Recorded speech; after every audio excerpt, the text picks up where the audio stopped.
Olá pessoal, tudo bem com vocês? Olha quem está voltando, nós com o curso Tecnologias e Habilidades para o Pós-Coronavírus. Nós demos uma paradinha aí de uma semana e meia, para que todos se colocassem em dia com o curso, principalmente que agora a gente vai sair das habilidades humanas, das soft skills, entrando um pouquinho nas hard skills. E na semana de hoje a gente vai falar um pouco sobre metodologia ágil, sobre isso de experimentação. E é algo que tomou já o mercado de tecnologia e está começando a ser expandida para outras áreas. E aí, quando a gente fala sobre isso e já entrando no curso, a agenda da nossa semana vai ser o seguinte: nessa primeira aula, a gente vai falar um pouco sobre a metodologia ágil e de onde ela veio. Segundo passo vai ser um TED sobre 5 maneiras de lidar com essa era da mudança. E vocês vão ver que ele está diretamente alinhado com a filosofia ágil, com a metodologia ágil.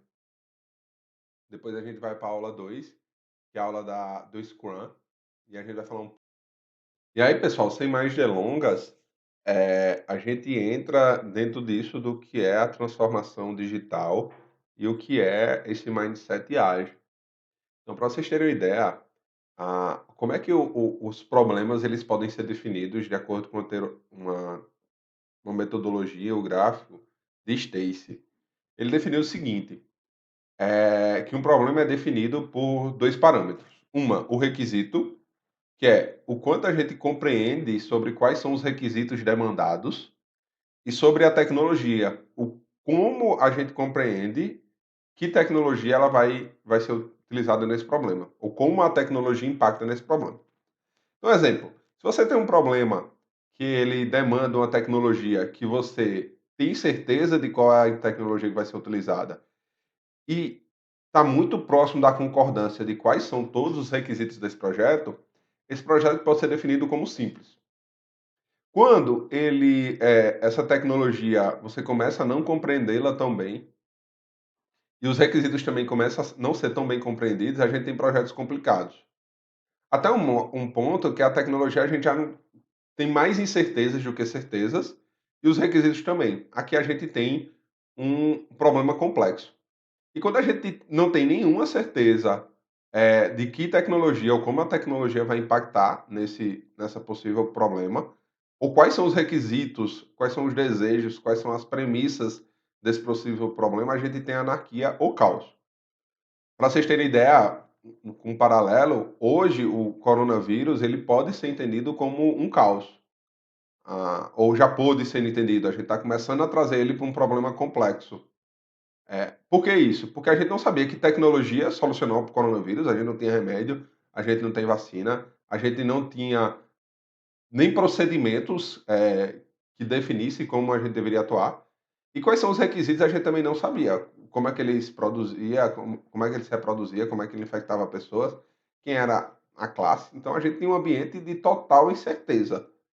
E aí o que foi que acontecendo? Algumas tecnologias, alguns remédios já estão se mostrando mais eficazes ou não, os procedimentos médicos já estão ficando, sim, mais definidos pelo menos, ainda não com certeza, mas já estão definidos alguns para ser testados.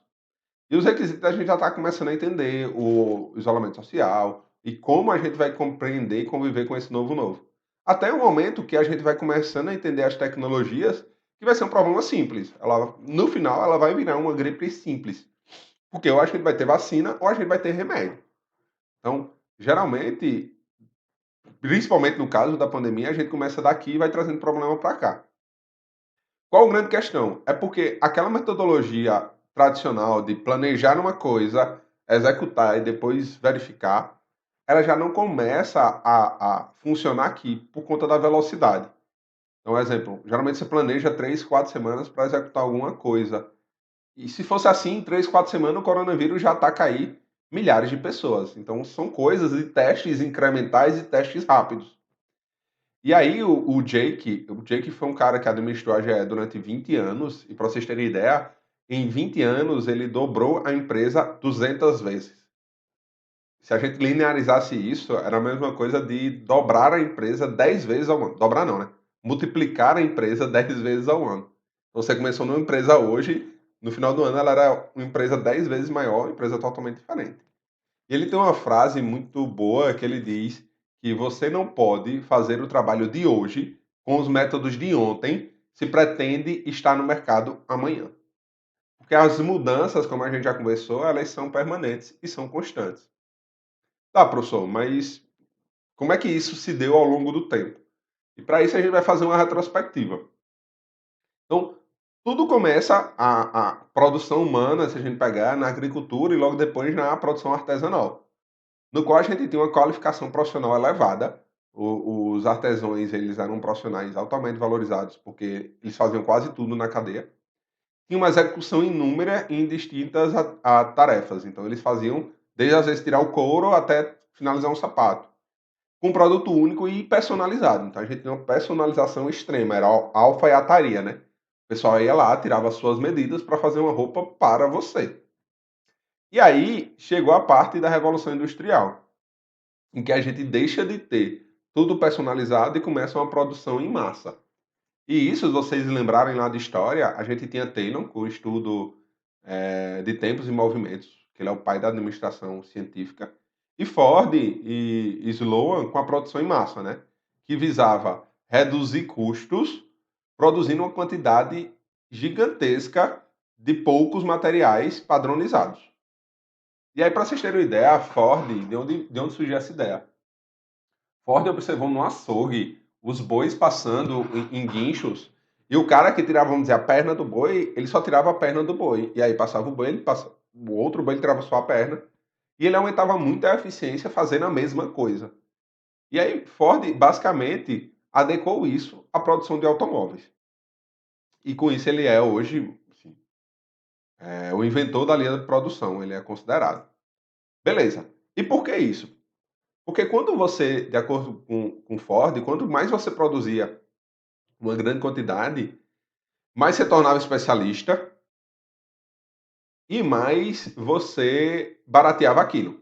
Então, só fazendo uma retrospectiva, antes a gente tinha um artesão, se você lembrar lá daquelas categorias, eles eram um generalista, então ele sabia fazer medição, sabia fazer corte, sabia fazer costura. Então ele era um generalista com várias especialidades. E agora a gente tem um cara que é extremamente especialista em uma coisa, porque ele tem que ser bom naquilo para fazer o mais rápido possível, o mais barato possível. E com isso, o Ford conseguiu baratear um Ford T em uma quantidade muito alta. Então, para você ter ideia, a primeira unidade do Ford T ela custava US$ 825. Isso, em inflação, é muito dinheiro ainda para a época. Só que depois de 25 anos, isso custava US$ 260. Então, com o passar do tempo, o carro ficou mais barato. Por quê? Porque eles foram se especializando em fazer só esse modelo. Para vocês terem uma ideia, Ford tem uma frase que ficou célebre, foi: você pode escolher qualquer cor de Ford T, desde que seja preta. E por que preta? Porque o processo ele era especializado, mas ele não era tão padronizado e tudo mais. Então, as fábricas eram sujas, tinha um processo de perda muito grande que terminava manchando as peças. E a melhor cor para tampar todas essas manchas era o preto. Então, e novamente, para especializar, você comprava uma grande quantidade de uma única só cor. Então você tem um processo extremamente especializado, extremamente produção em massa e em escala. Só que se você pegar com esse barateamento, em 1909 a gente teve uma grande crise. Foi a crise 29, uma crise também de superprodução, em que o Ford T chegou a ser muito mais barato do que isso, porque terminou não tendo compradores para aquela superprodução. E aí, mudando quase para o outro lado do mundo, como é que estava o Japão, nessa época? Então, basicamente, em 1945, o Japão perdia a Segunda Guerra Mundial e estava numa profunda crise em que basicamente não tinha homens, todos os homens tinham morrido na guerra, era um país devastado. E o Toyoda, que era presidente da Toyota, disse o seguinte: nós alcançaremos os Estados Unidos em 3 anos, senão a indústria automobilística do Japão não sobreviverá. Só que nessa época, o Japão tem uma produção 9 vezes menores do que os Estados Unidos. E como é que isso era possível? Foi possível. Então, o Toyota, o Ion e o Chinel, possivelmente todas as pronúncias estão erradas, eles criaram um sistema de produção que eliminava todas as perdas. Então, eliminava as perdas e diminuía o máximo do desperdício. Isso ficou famoso como o sistema Toyota de produção, vocês devem ter estudado isso em algum momento na disciplina de História. E também ou como produção enxuta, ou Lean Manufacturing. Certo. E o que é essa produção enxuta? É você cortar todos os custos, eliminar todas as perdas, diminuir todos os desperdícios, para que ao mesmo tempo produzir uma pequena quantidade de muitos modelos. Então você corta tudo, você deixa tudo muito mais eficiente, de tal forma, pelo mesmo preço, produzir pequenas quantidades de muitos modelos. Isso se contrapunha à Ford. Por quê? Ford queria fazer um modelo em larga escala. Ó. E o Japão não, ele quer fazer vários modelos, pequenas poder escolher o modelo que ele quer, e, e isso com o mesmo preço. Beleza. E aí essa metodologia é baseada em duas coisas. O primeiro, o just time. E o que é o just time? É você fazer aquilo na hora que aquilo é necessário. Como é que chega a isso? Você vai produzir um carro, eu só preciso ter no meu estoque as peças para produzir aquele carro. Por que isso, pessoal? Porque você elimina o custo de estoque, você elimina cara, tem um minério de ferro, transporta o minério de ferro, faz a peça, essa peça é transportada para a fábrica para fazer o carro. De tal forma que você não tem desses locais.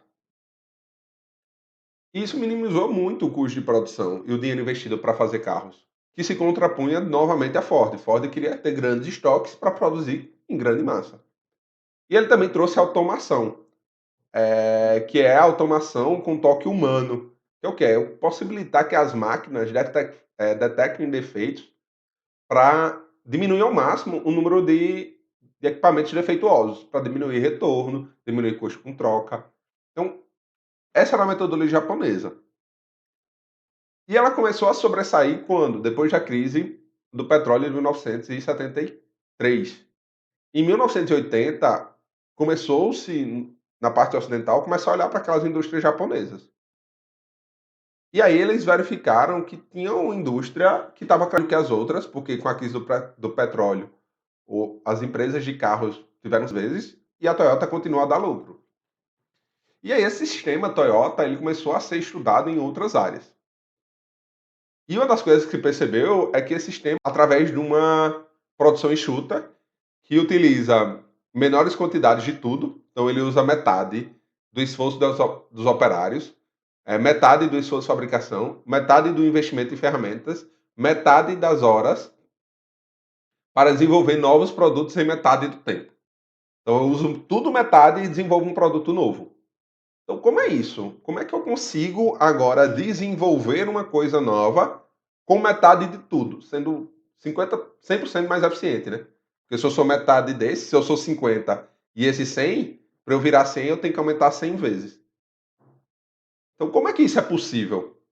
Então basicamente eles requerem metade dos estoques e além de resultar em menos defeitos. Então eles tinham menos estoques e menos defeitos. Beleza. E em cima disso eles tinham alguns numa produção lean. Então primeiro é a definição de valor. E quem define valor não é o gerente, não é o dono da empresa, não é ninguém, é os clientes. Então ele olhava para o cliente e ele olhava o que é que o cliente dá valor. E ele sabendo o que é que o cliente dá valor, ele vai fazer aquilo que o cliente dá valor. E aí ele define uma cadeia de valor, que são todas as ações necessárias para produzir o que o cliente final quer. Depois ele define fluxo, que reflete a preocupação com menos insumos, menos produtos, menos equipamentos e evitando a formação de estoques e esperas. Uma produção puxada, então eu só vou tirar daqui para cá quando eu for utilizar. E por fim, a perfeição, que é característica do japonês. Professor, eu ainda não entendi o que é que tem a ver com o custo da gente, com tecnologia, com pós-Covid. Beleza. Como é que isso começa a mudar e sair do ramo de carro para se expandir para todo mundo? Dois caras, o Jeff e o Kay, eles leram um artigo em 1986, salvo engano, que era um artigo sobre o novo modelo de desenvolver games. Então, tinha um artigo que queria desenvolver games. E aí eu vou dar um zoom no que esse artigo dizia aqui. Então, em face à crescente competitividade e rápida mudança na produção de novos produtos, a velocidade e flexibilidade são essenciais. Companhias rapidamente percebem que o antigo e sequencial abordagem de desenvolvimento de novos produtos simplesmente não funciona. Em vez disso, companhias japonesas e americanas estão utilizando um método holístico, como o rugby, em que a bola passa dentro todos os times até o final do campo. Esse método, essa abordagem holística, tem 6 características: a construção instantânea, times de projetos auto-organizáveis, fases de desenvolvimento sobrepostas, em vez de sequenciais. A gente vai discutir o que são esses dois modelos. E multi-aprendizagem. O que é o multi-aprendizagem? Todo mundo aprende com todo mundo. Contra o controle e organização das empresas antigas. Então, basicamente, era isso que esse artigo falava, assim. Logicamente que o artigo ele é bem maior. Mas esses dois caras verificaram esse sistema Lean e disseram, caramba, tem uma coisa hoje que tem muito dinheiro e dá muito prejuízo, que é o sistema de desenvolvimento de software. Por quê? Qual o problema do desenvolvimento de software? Todo mundo chega para um cara e diz, o que é que você quer? Vamos dizer, eu quero um aplicativo desse jeito. Beleza, como era o sistema antigo? Eu vou juntar uma equipe gigante, vou pegar milhões de reais e vou desenvolver um software para você. E esse processo durava 2 anos, vamos dizer assim.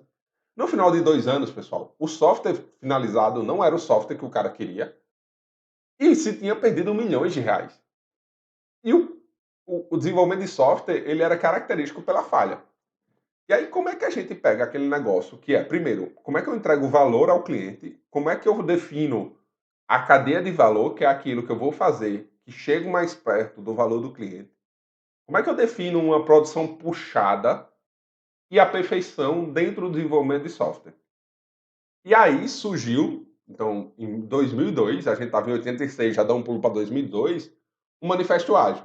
Depois de eles implementarem no desenvolvimento de software, eles fizeram um Manifesto Ágil, que inicialmente foi para software, mas hoje ele começa a ser aplicada em todos os ramos de negócio. E esse desenvolvimento ágil ele tem 3 princípios, que é os valores, indivíduos e interações mais do que processos e ferramentas. Então, veja se vocês conseguem entender.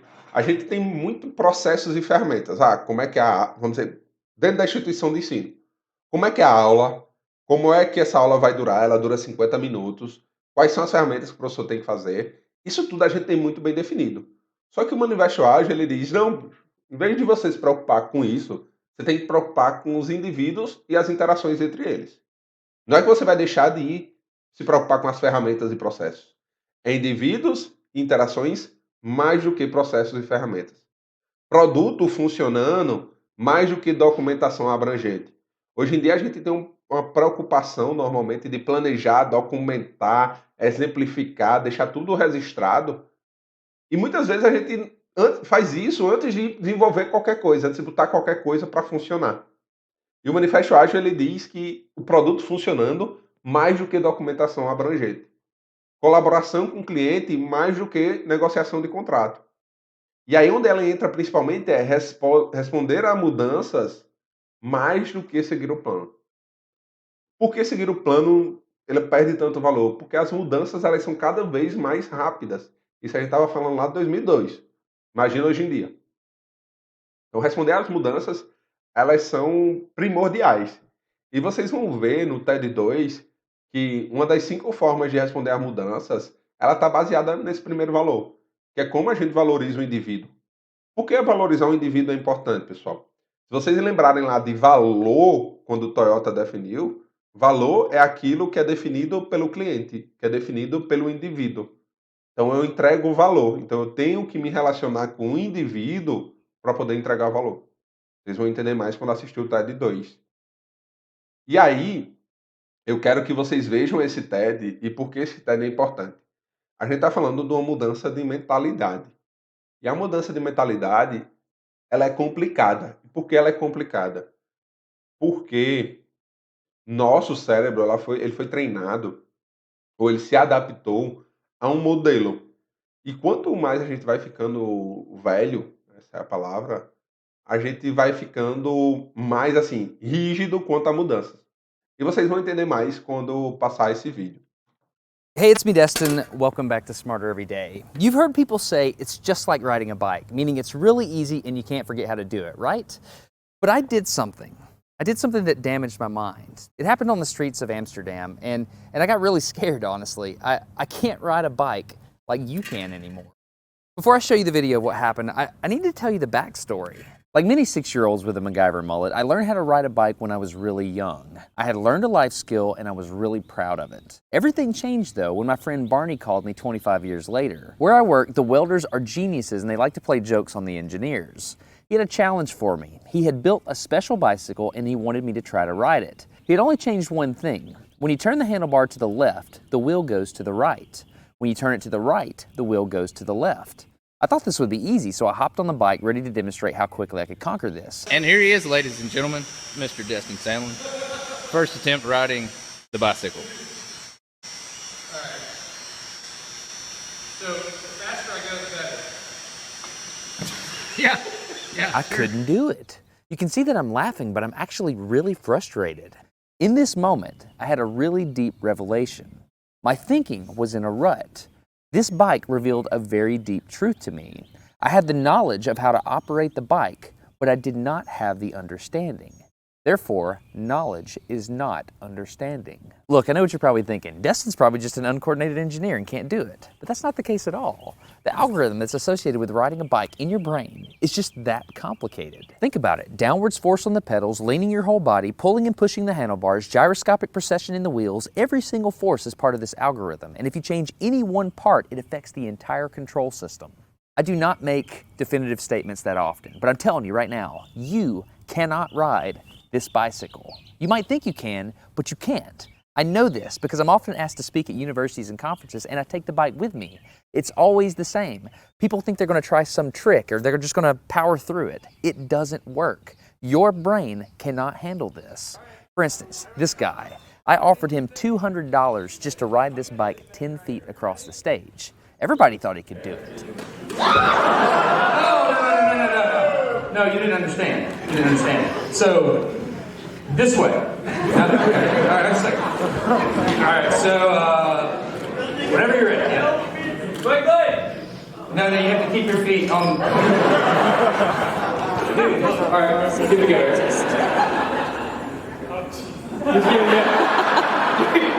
Wait. Like, you gotta start rolling at least. And go. Oh, no! All right, back up. Okay, keep your feet on the pedal. Go. Go right off. Just keep your feet on the pedals. Hands on. Yeah, come on. All right, one more time. Okay. Once you have a rigid way of thinking in your head, sometimes you cannot change that, even if you want to.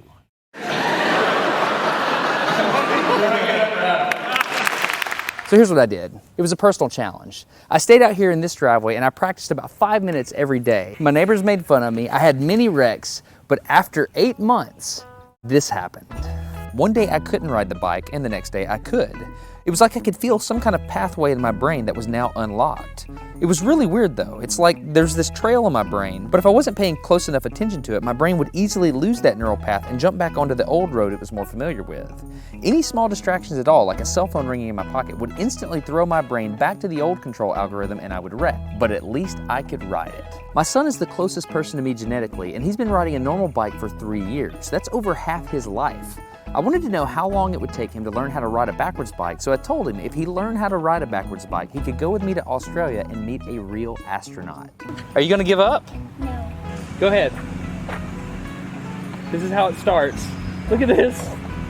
This is such a big deal. Get up, you got it. Did you see his brain get it? So in how many weeks have we been doing this? 2 weeks? In 2 weeks, he did something that took me 8 months to do, which demonstrates that a child has more neuroplasticity, am I even saying that right, than an adult. It's clear from this experiment that children have a much more plastic brain than adults. That's why the best time to learn a language is when you're a young child. All right, today's bike log. I can ride smooth, I can ride fast. I'm thinking the experiment is over.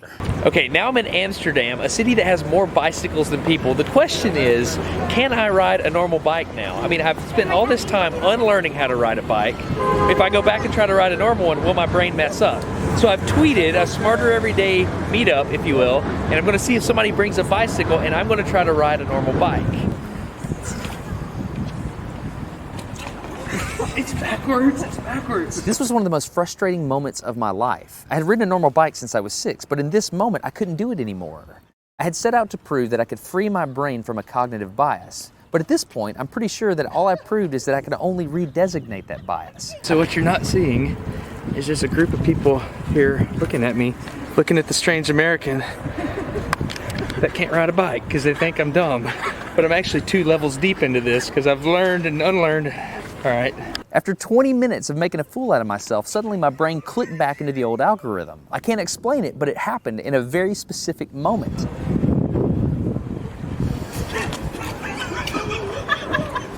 I got it. I'm back. Oh, it clicked. Hold it, it clicked. I got it. Okay, there it is. There was the moment. Okay, I can ride a bike. I tried to explain this to the people around me, and they just didn't get it. They thought I was faking the previous 20 minutes, and I couldn't get anybody to believe me. That looked like I faked that, didn't it? Yeah. Just a face. You think I'm faking. You don't believe me. That's so weird. You were like, la la la, and it's You think I'm lying, don't Yeah, I you? do. I'm not lying. I felt like the only person on the planet who had ever unlearned how to ride a bike, and I couldn't articulate it to anyone because everybody just knew that you can't forget how to ride a bike. So I learned 3 things from this experiment. I learned that welders are often smarter than engineers. I learned that knowledge does not equal understanding. And I learned that truth is truth, no matter what I think about it. So be very careful how you interpret things because you're looking at the world with a bias, whether you think you are or not. I'm Destin. You're getting smarter every day. Have a good one. Então, pessoal, o nome do canal do cara é Sinergia Cognitiva. Dê uma procurada lá no... Vou deixar ele na nossa plataforma do curso, se vocês quiserem procurar também. Ela é muito legal. E eu queria chamar a atenção aqui para 2 pontos. Primeiro, a mudança cognitiva na nossa mente, ela não é uma mudança simples, mas ela é feita. Ela pode acontecer com aprendizagem e força de vontade. E o segundo que eu queria destacar, eu não sei se vocês perceberam, ele fala que de vez em quando vem um estralo e depois de 8 meses tentando ele conseguiu. Isso vai muito de encontro àquele paradigma do acaso da criatividade, né? Que veio do nada. Na verdade não veio do nada, ele veio de 8 meses de esforço. Então, a gente tomar cuidado de como a gente interpreta essas ações do nosso cérebro e o quanto às vezes esse achismo nos bloqueia. A gente vai encerrar a parte 1, aula 1 agora, e espero vocês na parte 2, aula 1. Até mais, pessoal!